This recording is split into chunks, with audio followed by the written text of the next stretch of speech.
Hey everybody, this is Paintball Dad. Thanks for tuning into my channel. Today I am headed to a 1v1 tournament.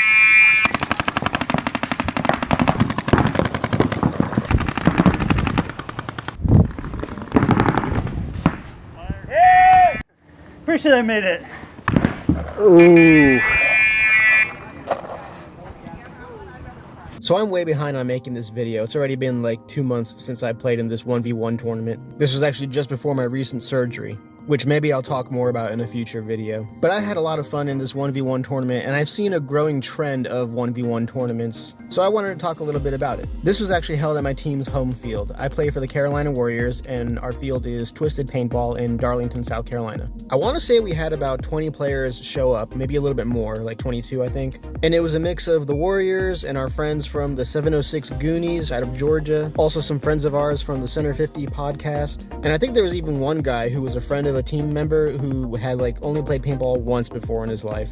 It was basically an open division format, but there was a pretty wide skill range, all the way from D6 to D3, I would say. And the way that we decided the matches was our coach had a bag full of poker chips, and every chip had a number written on it. And whoever pulled a chip with the same number as you, that's who you're going to play against. So it was a pretty fair and randomized system. And there was a cash prize for first, second, and third place. The entry fee for the tournament was pretty cheap. It was like 20 bucks per player. And everybody's entry fee went towards the winning pot. I forget how much each player actually won for first, second, and third place, but altogether there was about $400 worth of cash to be won.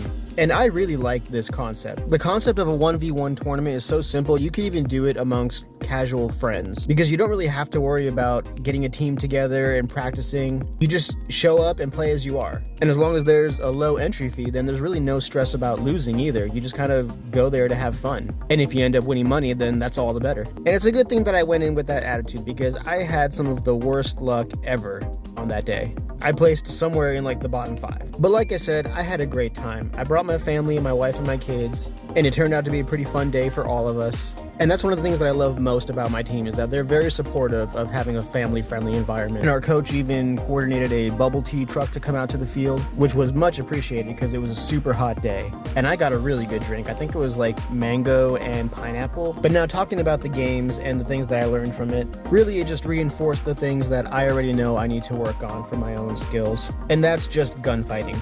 I am a snake player. That's basically all I've ever played since I started playing paintball. And a little while ago, I made a video talking about the skills necessary to be a snake player. And one of the things that I mentioned in that video is that I am not a great gunfighter. I never have been. But the ironic thing about being a snake player is that I never had to be a great gunfighter. I've always been an aggressive player, and I can move down the field pretty easily. Even in this one-on-one tournament, pretty much every game that I played, I made it either up to or past the 50-yard line. But I just couldn't close out the gunfights. Because as a snake player, you really shouldn't be engaging in gunfights. You should be using the element of surprise and making quick shots when the other players aren't looking your way. Or even after the other team knows where you are, you can still use that to your advantage by getting the other team to focus on you, which then frees up your teammates so that they can move up and make kills. But now I think I'm finally reaching that point where I've hit a brick wall, and I think I really can't get past it unless I improve my gunfighting skills. And it makes sense because I am moving up in the world of paintball, and I'm playing against better competition. I'm currently Division 5, but I think I already have the seed points to be Division 4 once the next season starts.